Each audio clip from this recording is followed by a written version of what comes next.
இன்றைய இன்றைய ஜீவ ஜீவ அப்பம் அப்பம் தேவனுடைய வார்த்தையானது ஜீவனும் வல்லமையும் உள்ளதாயும் இருபுறமும் கருக்குள்ள எந்த பட்டயத்திலும் கருக்கானதாயும் ஆத்மாவையும் ஆவியையும் கணுக்களையும் ஊனையும் பிரிக்கத்தக்கதாக உருவ குத்துகிறதாயும் இருதயத்தின் நினைவுகளையும் யோசனைகளையும் வகையறுக்கிறதாயும் இருக்கிறது.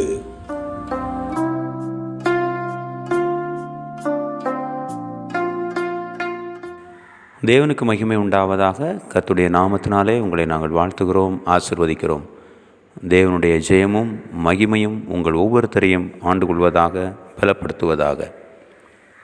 எந்த நாளிலும் பிலிப்பியர் 2ஆம் அதிகாரத்தில் முதல் 11 வசனங்களில் இயேசு கிறிஸ்துவனுடைய மகிமையான தாழ்மை, தன்னை வெறுமையாக்குகிற காரியங்களை எல்லாம் பார்க்கிறோம். எந்த அளவுக்கு அவர் வெறுமையாக்குகிறார் அப்படின்னு பார்க்கும்போது, மனுஷ சாயலானார் அப்படிங்கிற ஒரு வார்த்தையை நம்ம பார்க்குறோம். பிலிப்பியர் 2:7 வசனத்தில் தம்மை தாமே வெறுமையாக்கி அப்படிங்கிற ஒரு வார்த்தையை நம்ம கவனிக்கிறோம். அடிமையின் ரூபம் எடுத்து மனுஷர் சாயலானார். இதை ரோமர் 5:15 இயேசு கிறிஸ்து என்னும் ஒரே மனுஷனுடைய கிருபையினாலே வரும் ஈவு அநேகர் மேலும் அதிகமாய் பெருகியிருக்கிறது. தேவகுமாரன் மனுஷனாக தன்னை தாழ்த்துகிறார். தாழ்த்துறது சாதாரண காரியம் இல்லை. ஏன்னா அவர் தன்னுடைய தேவகுமாரனுங்கிற அந்த மகிமையான பொறுப்பை, பாக்கியத்தை கொள்ளையாடின பொருளாக எண்ணலை. அவமானத்துக்குள்ளாக, நிந்தைக்குள்ளாக, துப்பப்படுகிற சூழ்நிலை, வேலைக்காரன் கூட கன்னத்தில் அறைகிற அந்த நிலைக்கு தன்னை தாழ்த்தினார். பிதாவுக்கு அப்படியே கீழ்ப்படிந்தார். இன்னைக்கு என்னால், உங்களால், நாம் இருக்கிற குடும்ப பொறுப்பு, ஊழிய ஸ்தலங்கள், இப்படி எதுவாக இருந்தாலும் தாழ்த்தக்கூடிய நிலை ரொம்ப லேசான விஷயமாக நம்ம எடுக்கிறது இல்லை. அதை எனக்குன்னு ஒரு ஸ்தானம் இருக்குது, எனக்குன்னு ஒரு பொறுப்பு இருக்குது.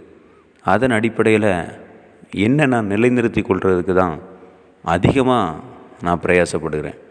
ஒரு வார்த்தை சொன்னால் என்னால் தாங்கிக் கொள்ள முடியலை. ஆனால் சிலுவையின் அனுபவம் என்கிறது துடைத்து போடுகிற துணிக்கு ஒப்பாக, கந்தைக்கு ஒப்பாக நாம் மாற வேண்டியது மிக மிக அவசியமாக இருக்கிறது. தன்னையே தாழ்த்துகிற இந்த நிலை, இயேசு கிறிஸ்து தன்னை முழுவதுமாக அந்த ஸ்தானத்துக்கு ஒப்பு கொடுத்தார். கன்னத்தில் அறைகிற, துப்பப்படுகிற, ஈட்டியால் குத்தப்படுகிற, இப்படி அநேக வேதனைகளை அவர் அனுபவித்தார். எந்த அளவு தன்னை வெறுமையாக்கணுமோ, தேவகுமாரன் அந்த நிலையிலிருந்து தன்னை எந்த அளவு தாழ்த்த வேண்டுமோ அந்த அளவு தாழ்த்தினார். என்னையும் உங்களையும் பார்த்து, நீங்கள் ஒரு குடும்பத்தில் ஒரு பொறுப்பாக இருக்கலாம்.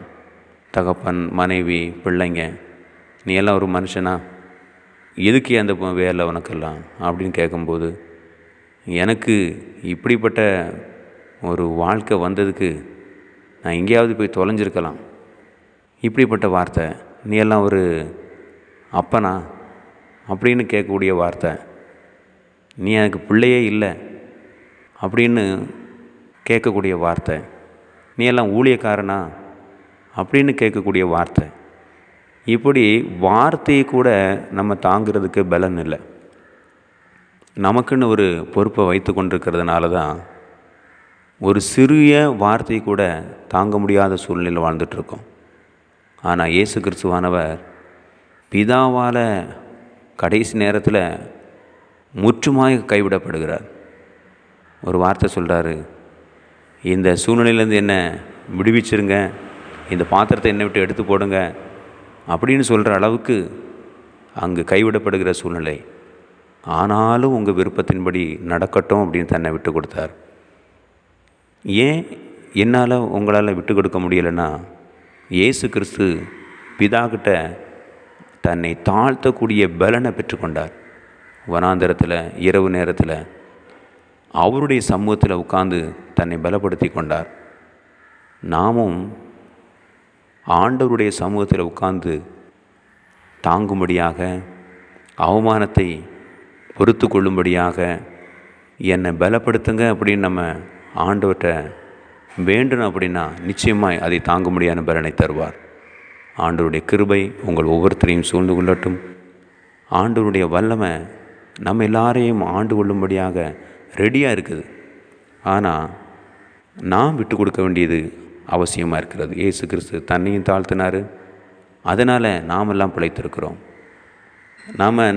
நம்முடைய காரியங்களையே தாழ்த்த முடியலை அப்படின்னா மற்றவங்களை எப்படி அவங்களுக்கு வேண்டி கிரயம் கொடுக்க முடியும்?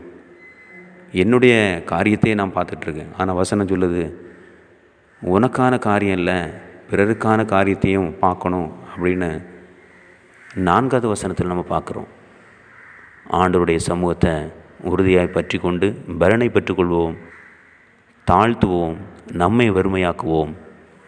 நிச்சயமாக பிதாவாகிய தேவன் இயேசு கிறிஸ்துவை உயர்த்தினார், நம்மையும் உயர்த்துவார். தேவனுடைய நாமம் மகிமைப்படுவதாக. God bless you.